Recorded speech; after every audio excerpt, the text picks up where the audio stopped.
Las tres palabras de Dios creador. En el primer capítulo del Génesis dijo Dios y es la creación. En el capítulo 9 de nuevo dijo Dios y es para dar su bendición a toda la humanidad. En el capítulo 12 dijo Dios por tercera vez y es el comienzo del pueblo de Dios.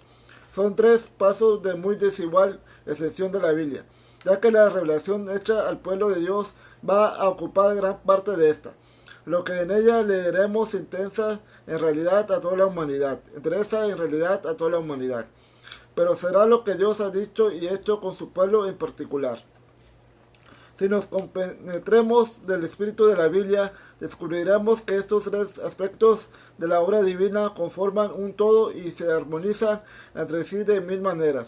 Pero cuidado, si no hemos captado bien el sentido de estas tres palabras, llegará un momento en que no podemos aceptar más el testimonio de la Biblia y Jesús se nos esfumará, porque estas tres palabras chocan con algunos prejuicios que marcan profundamente a nuestro tiempo.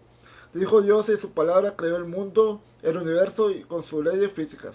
La Biblia nos recordará que estas leyes son estables para siempre, pero también nos dirá que el universo está siempre a disposición de Dios y que obedece a su palabra.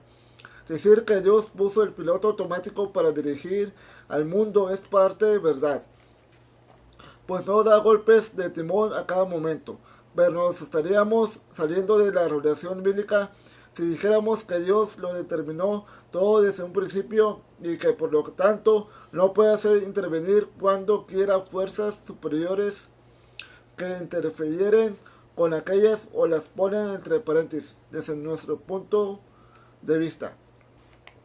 Se dice que Dios descansó de sus obras al séptimo día, Génesis 2:4, pero lo contrario tiene también su verdad. El Padre todavía está trabajando, Juan 5:17. Dios no cesa de expresarse a sí mismo a través de sus obras y la creación de continuar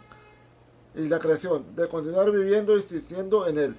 Las leyes de la naturaleza son una sombra de una justicia superior que está en Dios, pero en la naturaleza hay mucho más que leyes físicas, comenzando por su riqueza y esplendor.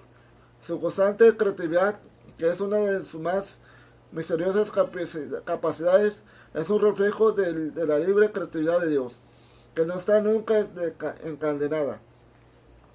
Esto es más que suficiente para hacer saltar a todos los que toman por verdad absoluta a determinados postulados de la razón, como por ejemplo que las leyes son inflexibles y que nada existe fuera de lo que puede ser medido. Sin esos postulados no habría investigación científica, pero eso no significa que expresen toda la realidad del mundo, ni siquiera lo esencial.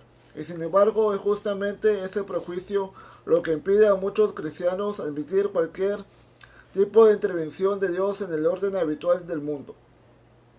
Se negarán a admitir en el Evangelio la multiplicación de los panes, la virginidad de María, la transfiguración, o les harán decir a los textos lo contrario de lo que dicen. Rechazarán todos los testimonios actuales de lo que han experimentado semejantes intervenciones soberanas de Dios. Luego negarán cualquier intervención directa de Dios a nuestro mundo interior y muy lógicamente se negará que la oración tenga algún sentido. Este racionalismo inspirará muchos libros y discusiones, pero al fin y al cabo es estéril. Jamás hará que brote la fe y nunca dará la alegría. El Hijo Dios de la historia de Noé también tiene un profundo sentido.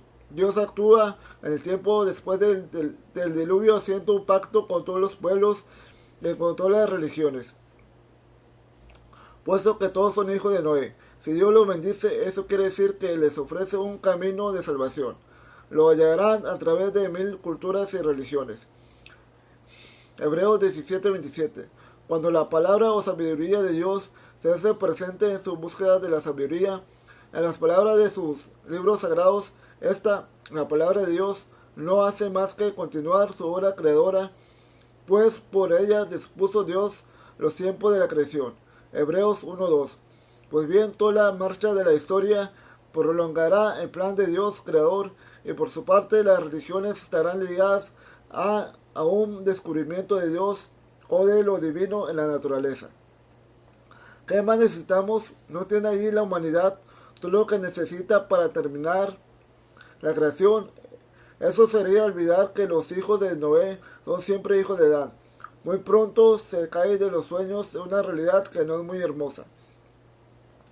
Pero no insistamos en los fracasos y en los límites de la sabiduría humana, porque lo importante está en otra parte. Para Dios, la creación es el medio que tiene para expresarse. Ahora bien, aunque Él entregará la riqueza del universo a una humanidad mucho más razonable de lo que somos, nada haría traslucir lo que hay de más extraordinario en Él. El dinamismo de un amor cuyas iniciativas solo Él comprende.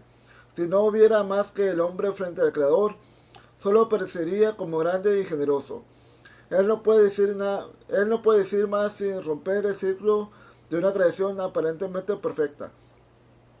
Por eso Dios iba a llamar a personas y a grupos para que emprendieran con Él un camino muy singular y a menudo al revés de lo que enseña la experiencia humana. El punto de partida o la primera fractura fue el llamado de Abraham. Este tercer hijo Dios marca el comienzo de un pueblo de Dios, diferente a todos los demás.